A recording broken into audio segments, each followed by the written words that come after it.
5の型寒天の銃。さあ、これからが本番だ。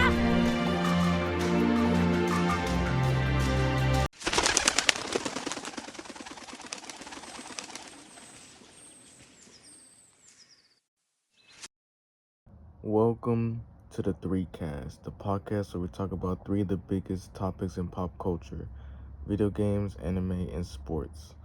Now let's get into this week's NFL games. It was quite a surprising shock of events that happening. So, but I want to get into the Ravens game first. Mostly because I don't know how I feel about the Ravens right now. Obviously, they're my favorite team, but they're really not performing as well as they should be. Obviously, Lamar is out, so that's gonna hurt us very greatly. So I don't know when he's gonna come back, but yeah, man, because the Ravens, man, obviously their defense is bad. And obviously our offense is probably gonna get even worse now that Lamar is out, of course. But I want to get into this game first because, man, the Ravens are really struggling right now, and you know what? I'll save the rest for later. But so the Ravens, we end up losing this game 17-3, which is insane. It's crazy. But let's get into these stats. So the Rams had a total. The Rams had the total amount of yards on the night was 241. The time of possession was 22 minutes and 5 seconds.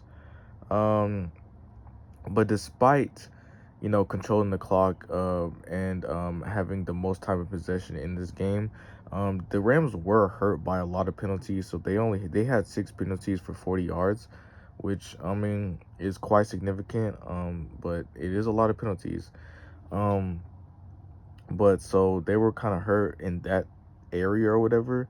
They also had 167 total passing yards, 74 total rushing yards. The Rams were effective on third down possession. They were very effective on third down, completing 4 of 10 for third down conversions. So like I said, that has to do with controlling the clock, being very smart with the football. Like I said, they had the most time of possession. They just, were kept the ball, and they only had 1 turnover, which could be significant. But like I said, they were efficient with time of possession, so it really didn't matter if they had 1 turnover or not. On fourth down, they also were 1 of 2, so they really didn't get to fourth down as much, so they wasn't really struggling overall on offense. Matthew Stafford goes 17 of 26, and was his passer rating percentage for 181 yards passing. So he, what I'm saying, so he just basically Matthew Stafford just did his thing when it comes to the quarterback position. He also rushes for 11 of 19. That's and Amari Cooper rushes for 11 of 19 and for 72 yards. So running the ball was effective as well. The run game was very effective. We all know the Ravens struggle on defense, so you really could just run on them all day if you really wanted to. But he also had 1 fumble on the night. So the Rams did have a couple of turnovers, but like I said, it really didn't matter. When you have a effective run game, effective defense like they do, and the way that they control the time of possession and the clock, then it really didn't matter in the end. Kareem Williams has 13 catches for 50 yards and 1 touchdown. So even on the receiving end, they really did well. But let's get into so that's the Rams stats, but let's get into the Ravens stats. So the Ravens had a total of 291 yards overall on the night. Time of possession was 37 minutes and 55 seconds. So actually, the Ravens had more of a time of possession than the Rams did. That's my fault. They had more of a time of possession, but the thing about the Ravens is, yes, they have more time of possession, and usually in certain circumstances, when you control the clock, basically control the game. But the problem with the Ravens is they're so, they're so, I don't know their defense can't make up for their offense. So it basically doesn't matter. When your defense has to carry the offense, your offense can't be out there for that long. So even though they did control the time of possession, it still didn't matter. The offense didn't the offense can't carry the defense. And and I keep bringing this up, Lamar is out. So it's going to be even harder to dictate your offense and get your offense going. So with time of possession being 37-55, still over the Rams, but Ravens couldn't do much with it. The Ravens penalties they had 7 penalties for 80 yards. So it's one more penalty than the Rams had, but a significantly more yards given up to penalties than the Rams. And that's not good. So we need to control that. 117 total passing yards on the night. And 170 rushing yards total. Effective. So on third down, we went 7 of 17 on third down. So we were a little bit more effective on third down than the Rams did. So, and that's kind of a good thing. You kind of want to be more effective on third down. It gives you a little bit more opportunity to gain more downs and have more chances or whatever. But like I said, it really didn't make up a difference because the Ravens, like I said, man, just struggling on defense. And like I said, the offense can't carry. So it kind of doesn't matter sometimes. And also the Ravens had 3 turnovers. So 2 more than the Rams did. So we did give up the ball a little bit more than they did. Also, we went 2 of 6 on fourth down conversions, which tells me that they went for fourth down a couple of more times, which is something that we shouldn't be doing right now. We shouldn't be going forward on fourth down. You got to be smart about that kind of decision making. And like I said, our team is not playing that well enough to be going forward on fourth down. So we went 2 of 6 on fourth down. So that means we went forward 8 times on fourth down, which, man, that's a lot of going forward on fourth down. So, I mean, considering that the Ravens only scored 3 points, it's not surprising that we got a little desperate. So yeah, that's that. So Derrick Henry, the running back for the Ravens, he only had 6 carries for 40 yards. So we were still not utilizing Derrick Henry as much as we should.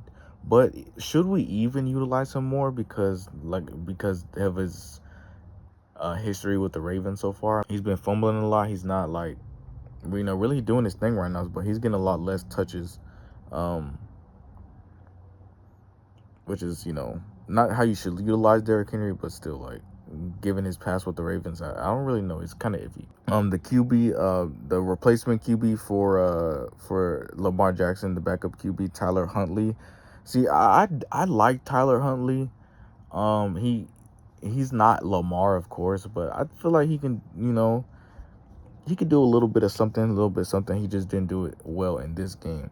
So Tyler Huntley is 10 of 15. So his passer rating is only 10 to 15. So like I said, he really did struggle in this game. Like I said, we only scored 3 points, so we didn't really do nothing in the passing game or the running game, which is a shame because we're supposed to be the running, physical football team in the NFL, the Ravens. Play like a Raven, but we're not really playing like a Raven right now. So he only goes 10 to 15. What's his passer rating?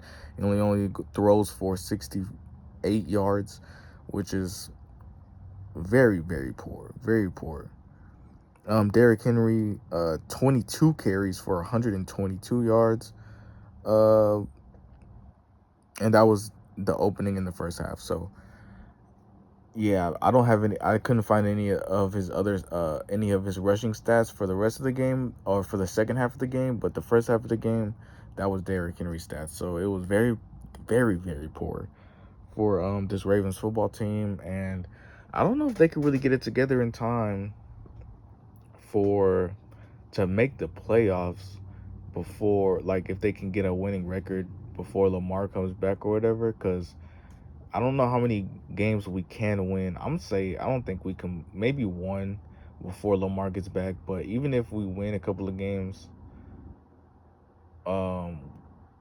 before Lamar gets back, he would have to come back and then close off the season with a winning record. And I don't know if this team can get a couple of wins before Lamar gets back in order for him to close out the season with a winning record. You know, the Ravens just been going downhill, man. I hate to see it too, bro, because it's my team. And I hate to, have bad news these past 3 weeks. Bashing on the Ravens because we lost, but we're just not performing like we should right now. And it's very bad. It's very bad. So that was that game. Very disappointing with the Ravens.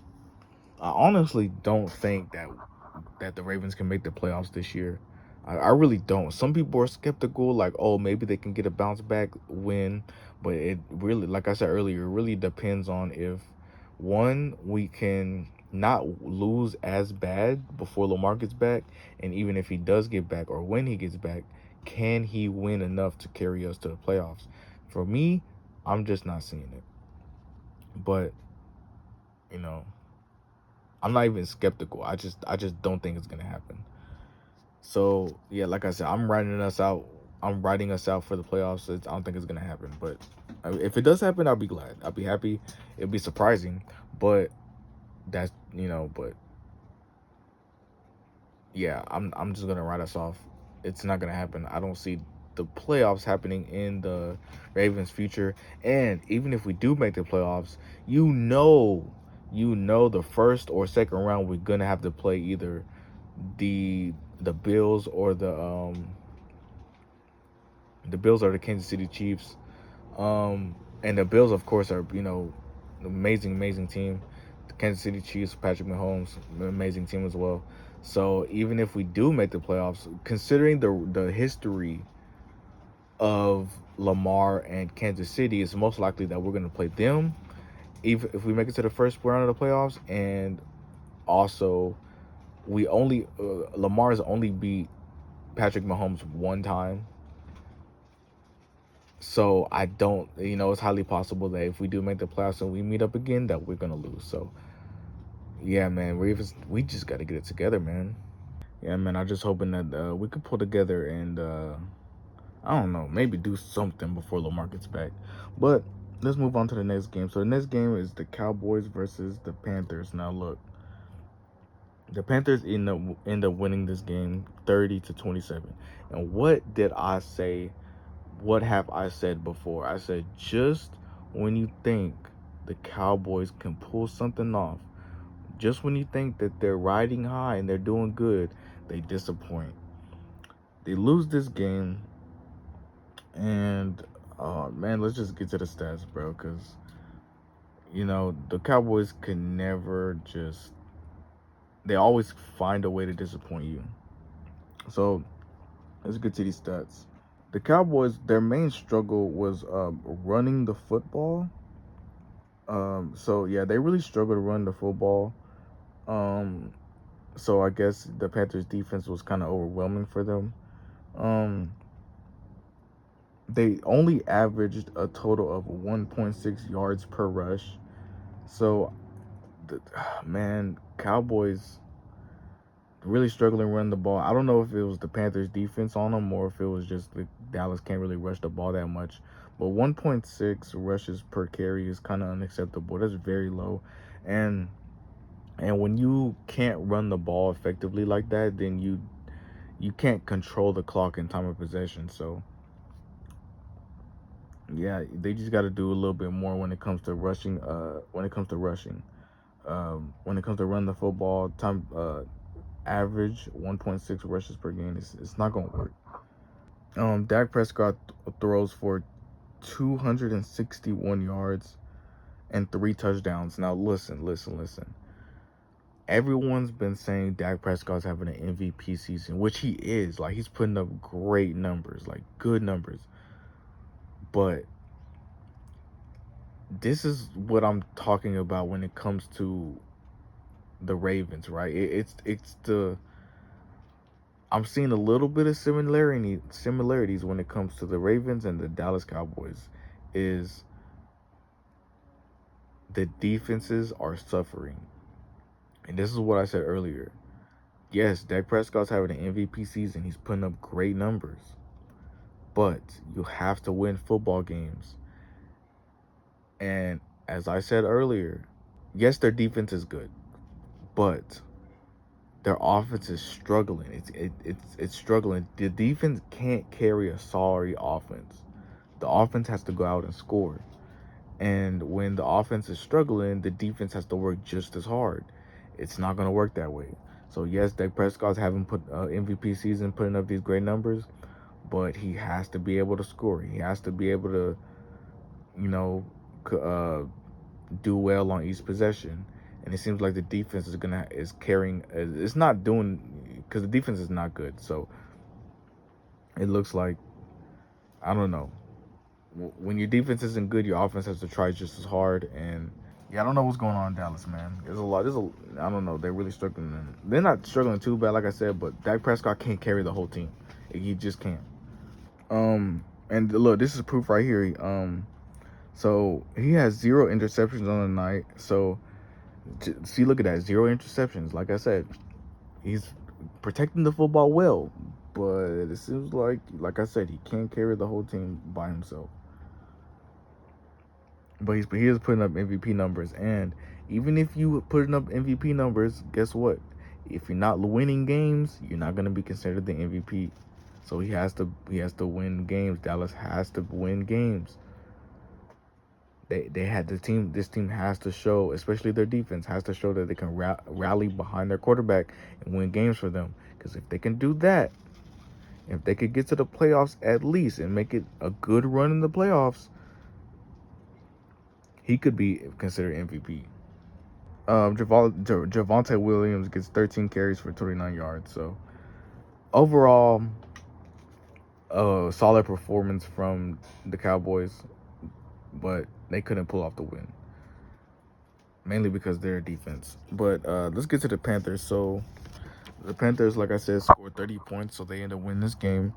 So the running back Rico Dowdle rushes for 239 yards, scrambling 183 rushing yards. But here's what the Panthers really struggled with. So they gave up 410 total yards throughout the entirety of the game. So 410 is quite a significant amount of yards to give up. So then that's how much they gave up in this game. But for some reason, because, like I said, the Dallas defense wasn't really that good, it seems like they were allowed to give up that many points and still were able to win. Like, it was a close game, don't get me wrong. It's 27-30. The Panthers ended up coming on top, but Dallas couldn't do enough. But despite all those yards given up, the Panthers gave up 410 yards. Despite all that, they still won. Dallas wasn't good enough. And also, the Panthers only held the Panthers defense. Let's give a shout out to the Panthers defense, because they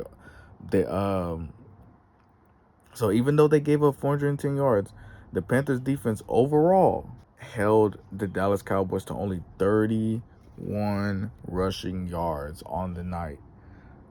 They really stopped that run. Yeah, Dak Prescott had an amazing night, but they couldn't run the football because they only were held to 31 rushing yards in total. Dallas and Dak can't. He can't carry the team for much longer. I'm just letting you know that right now. He can't do it. 31 rushing yards. So that's, like I said, Panthers defense just doing their thing. Yeah, man, that was it, man. So, overall, good job for the Panthers. Good job on their defense. Good job for them controlling the clock, controlling the amount of rushing yards Dallas got, holding them to 31. Good job on Rico Dowdle for his performance. Dallas, man, y'all can't be having these kind of good and underperformances at the same time. It's like you gotta just choose one. You can't be in the middle. And Dallas is such a middle team, right? You never know if they're gonna do good. You never know if they're gonna do bad. It's kind of like in the middle. Like that's the best way I can describe it. They're like a so-so team. So, hopefully they can. Oh man, I just hate it because Dak is performing so good. It's just everyone around him, this defense, the pieces around him, man, it's just they're there. It's just they got to get this defense rolling. They get this defense rolling, they can make it They can make it far in the playoffs. I can see it. All right. Let's get into this Green Bay game. So Green Bay, the youngest team in the NFL, the youngest, people are saying the prodigy of the NFL right now, because lately they've been struggling a little bit, but I don't know. This is the team that people are saying they have potential in. So Green Bay versus Cincinnati. Of course, Cincinnati without Joe Burrow is gonna struggle. Cincinnati do end up losing this game 27-18. But let's get into this game. So Green Bay quarterback Jordan Love goes for 250 total yards and 2 touchdowns. So he had an amazing performance game. Running back Josh Jacobs goes for 150 total yards and 2 touchdowns. So, like I said, running back quarterback combo. Hey man, Josh Jacobs really did his thing as well. Almost the same total stats, but those numbers are very much the same. Almost the same performance, but very, very nice, very nice. Jordan Love overall ends up with goes 19 for 26 with for passer rating. So pretty good. Had a nice little exchange. 19 and 26 isn't that bad. This is gonna be a short one. Also Josh Jacobs had Josh Jacobs running back had 18 carries. But this is gonna be a short one because I really don't have much to say for this game. But let's get into the Cincinnati game. Cincinnati's performance, like I said, without Joe Burrow, they're gonna struggle. So their quarterback was Joe Flacco. Joe Flacco goes for 219 passing yards and 2 touchdowns.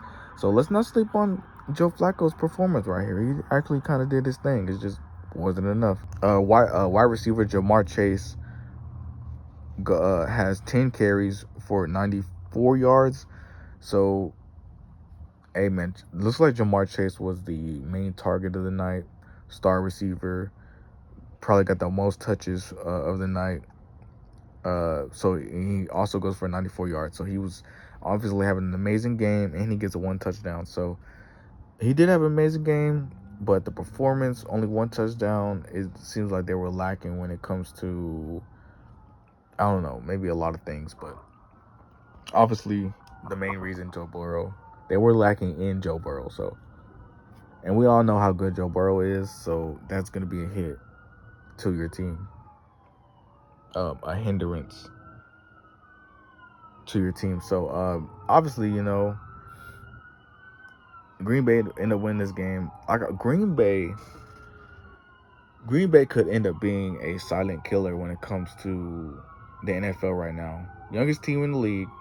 They have a good chance of making it far in the playoffs if they keep performing this way. Like I said, they were a sleeper pick coming into the NFL. A lot of people were betting on them to have good performances in the NFL. Like I said, this is a hungry team that's ready, and yeah, man, I think they could make it. I don't know how far they can make it into the playoffs, but I feel like they could at least make it to the playoffs this year. So good job on Green Bay for winning this game. Like I said, I really didn't have much to say about this game.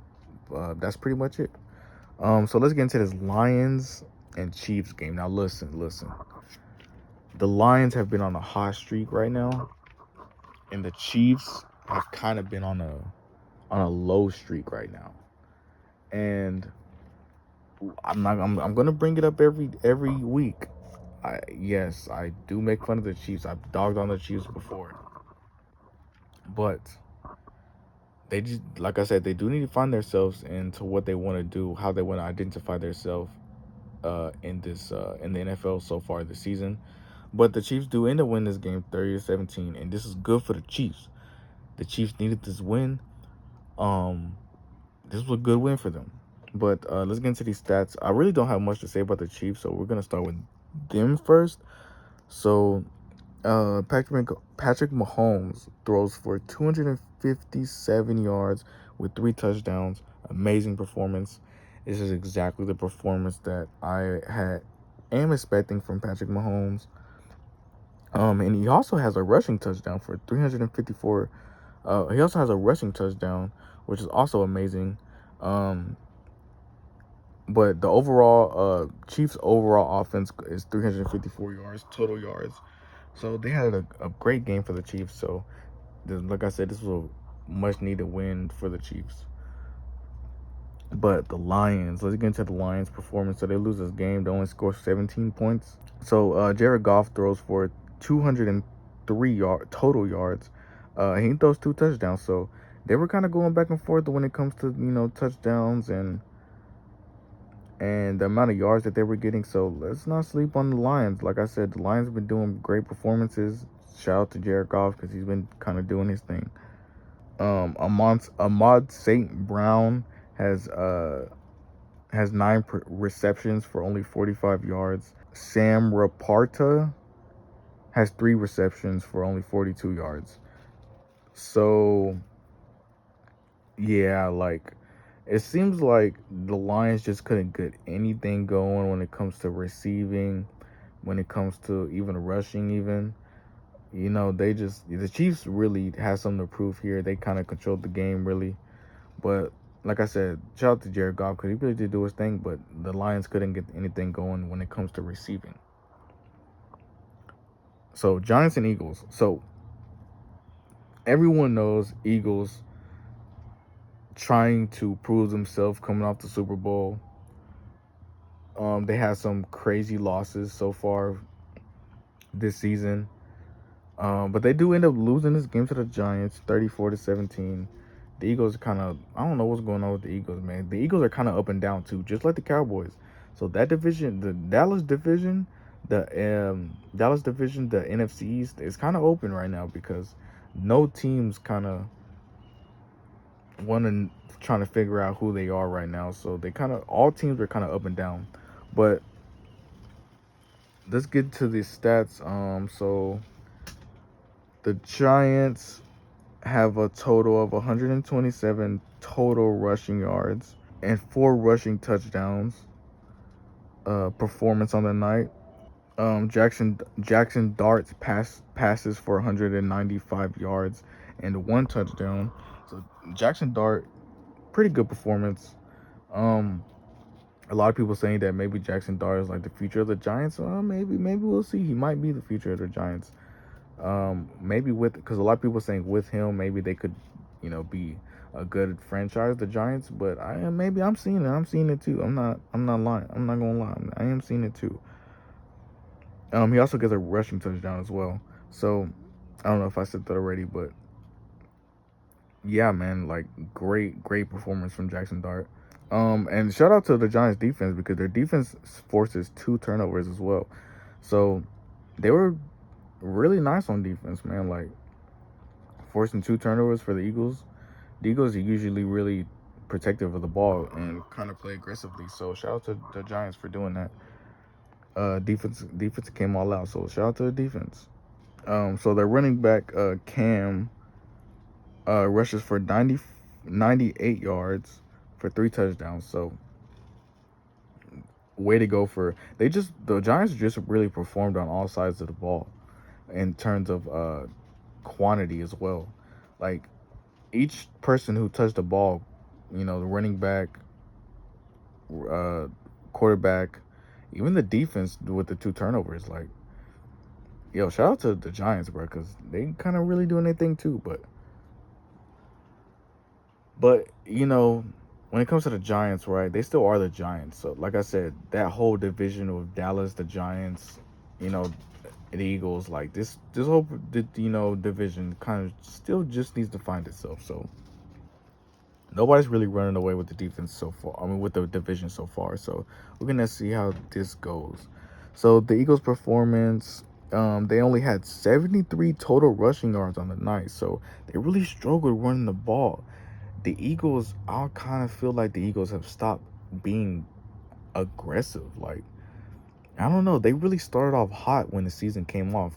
Obviously, they had something to prove coming off of a Super Bowl win, but it seems like that momentum has died down.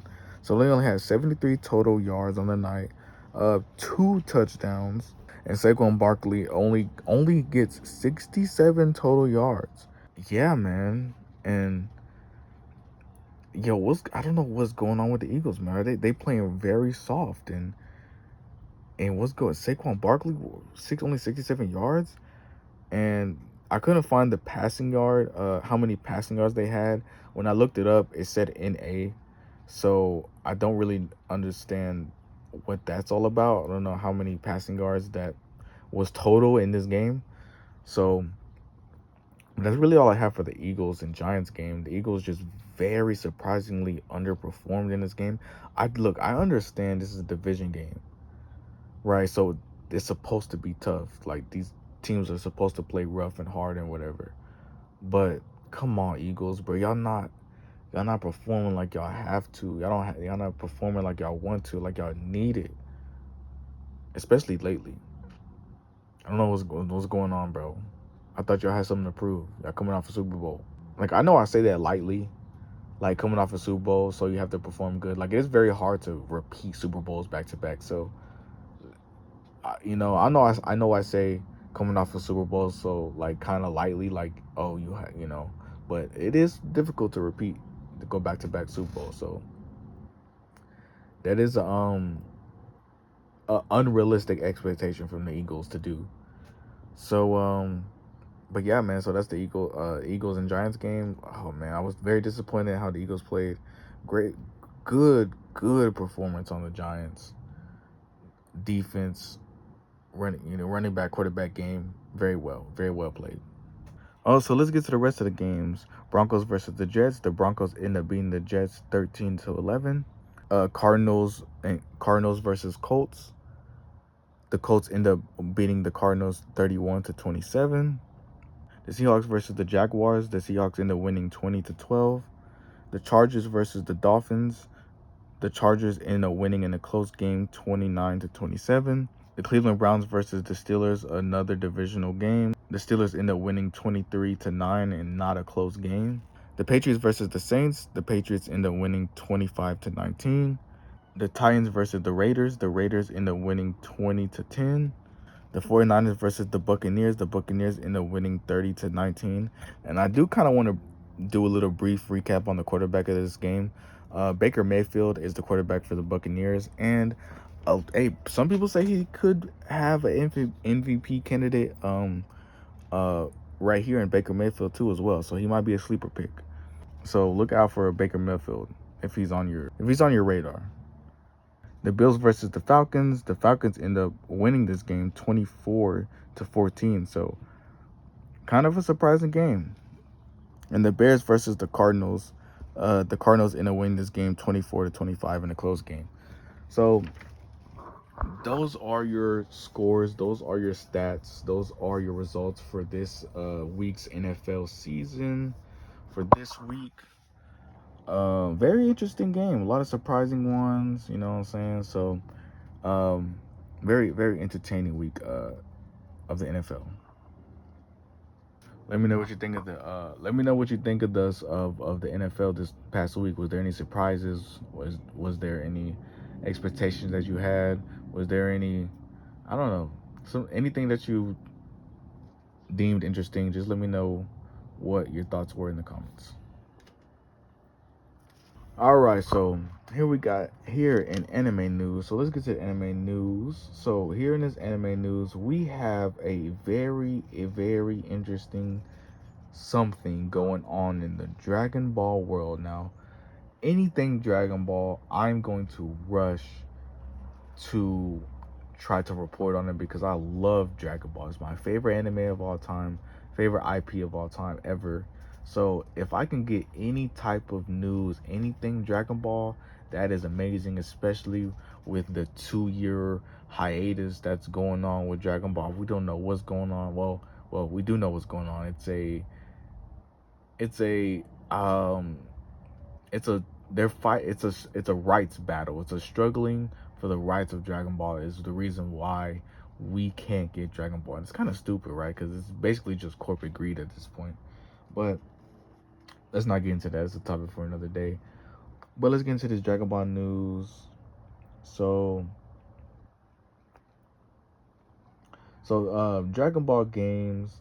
So there is going to be a Dragon Ball games battle hour event that's going to take place on April 18th through the April 19th, 2026. So it's going to happen next year, and it's going to cover an update and give us an update on everything Dragon Ball, which is going to cover the latest information on what's going to happen in Dragon Ball, which contains of what's basically going on in Dragon Ball. Like, so we're basically gonna get an update on everything. So, like I said, we might get an update on the legal struggles and the obtaining of the rights of Dragon Ball. Maybe any games, or I don't know what's going on, but it's good. It basically says everything Dragon Ball. So I don't really what that means.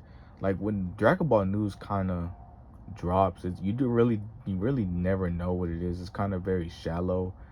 Maybe it's like maybe cliff notes. Maybe go to give cliff notes on what's going on, but you always have to take everything with a grain of salt, of course.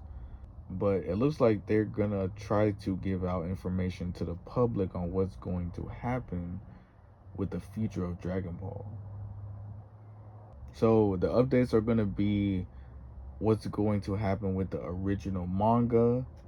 We're gonna have updates of the anime. We're gonna have updates of movies, games, figurines and toys, of course, because it's Dragon Ball, so you know they gotta really sell merchandise to the fans around the world. So, like I said, it was very briefly and abrupt.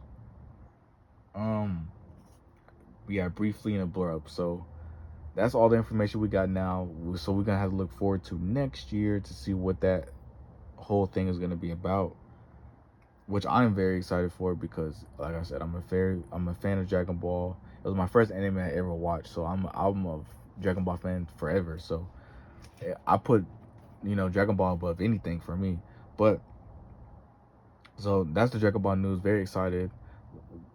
Can't wait to see what they're gonna announce next year. But and this is very exciting news. So there's gonna be a new manga museum opening in New York. Uh, it's gonna be a New York manga museum that's gonna open up, which is very interesting because they're gonna have like different types of manga on display in its own room. They're gonna have that.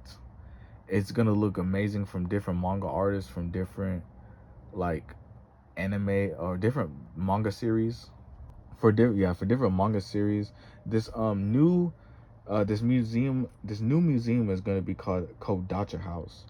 So it's a brand new manga museum opening up in New York called Kodacha House. I'm hoping I'm saying that right.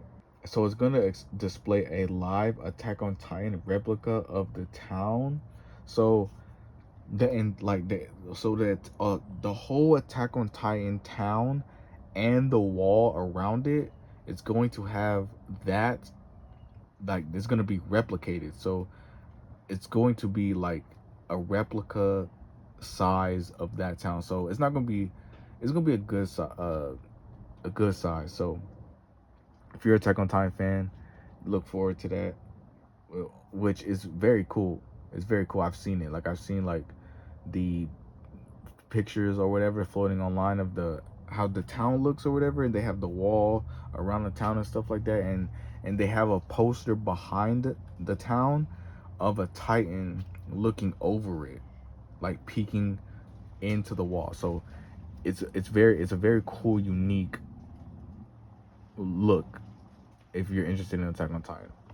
So so other other works that are going to be over there, so other displays that are going to be, obviously it's not all of them, but other displays that are going to be over there in this museum is going to be Blue Lock, which is a very new gen anime that's very popular, got very popular fast. So Blue Lock's going to be displayed there. Fire Force is obviously going to be displayed there.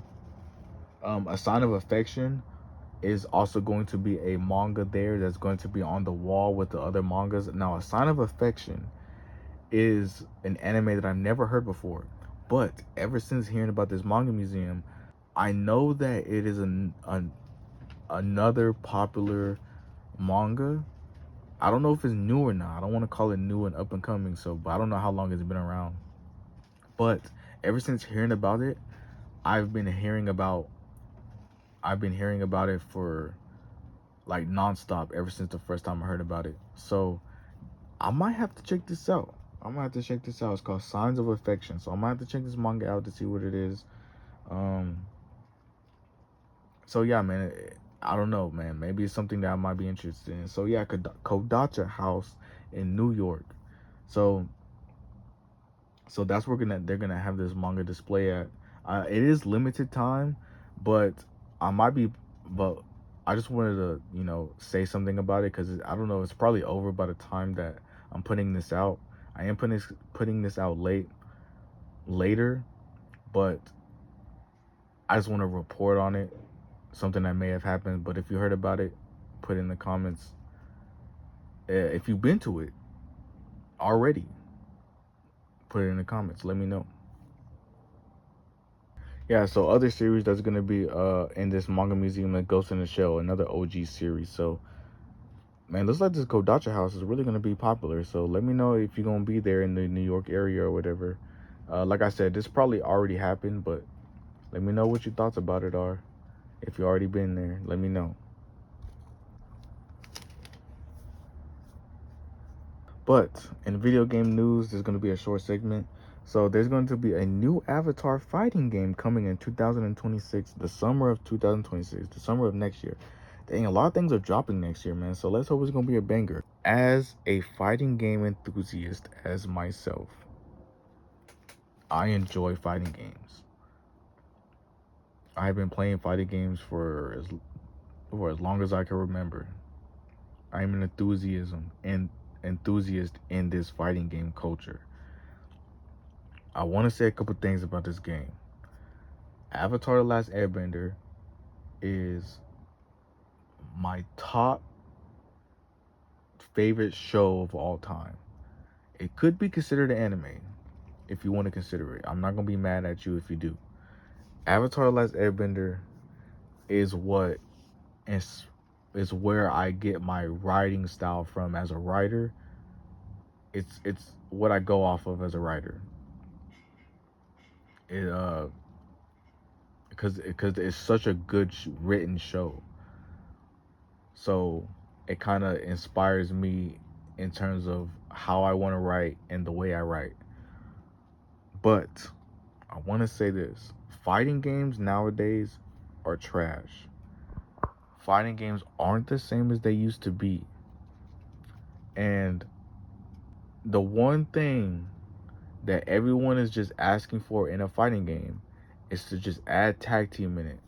Tekken Tag Team Tournament was the last fighting game that most people say that they enjoyed having fun with, because it had that aspect of multiplayer, and you're able to have tag team in it and switch out and play with your friends.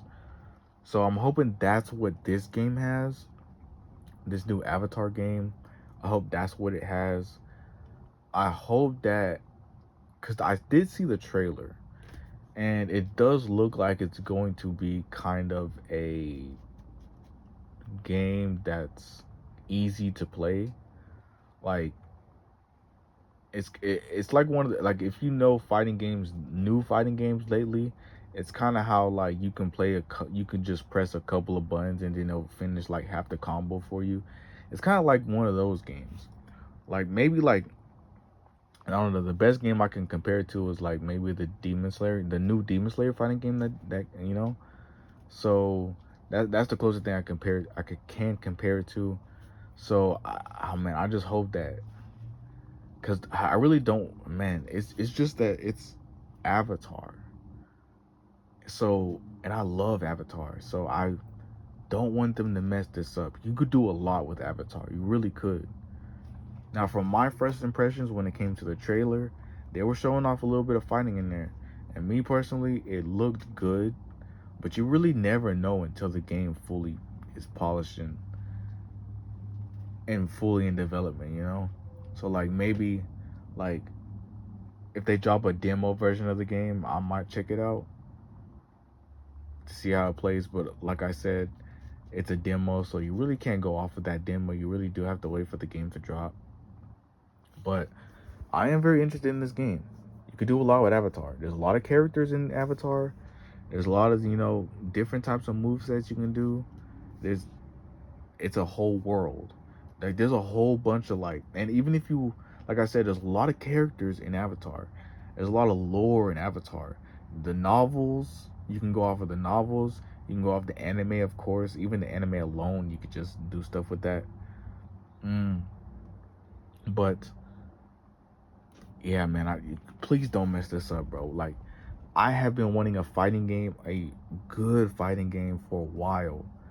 Like, Tekken 8 was a flop. Street Fighter 6, I do like Street Fighter 6 still.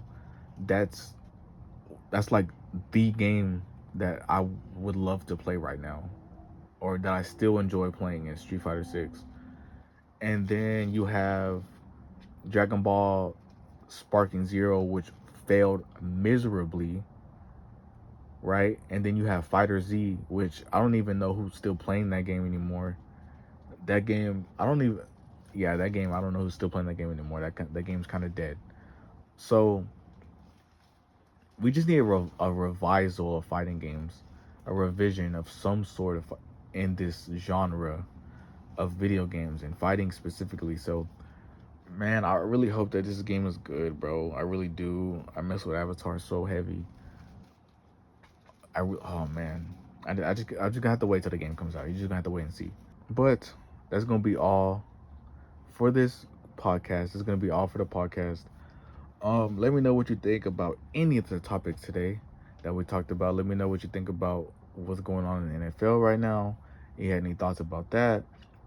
Let me know what you think about the new Kodacha house that's opening in New York. If you've been to it already, let me know what you think about it. And let me know what you think about the state of fighting games nowadays, because I don't know, it's kind of all over the place right now. So let me know what you think about that too. Are you a fan of Avatar? Are you not a fan of Avatar? Let me know what you think about Avatar. Are you gonna pick this game up when it drops? I don't know. We're just gonna have to see. But that's gonna be all for this podcast. That's gonna be all for today. Tough as one, out.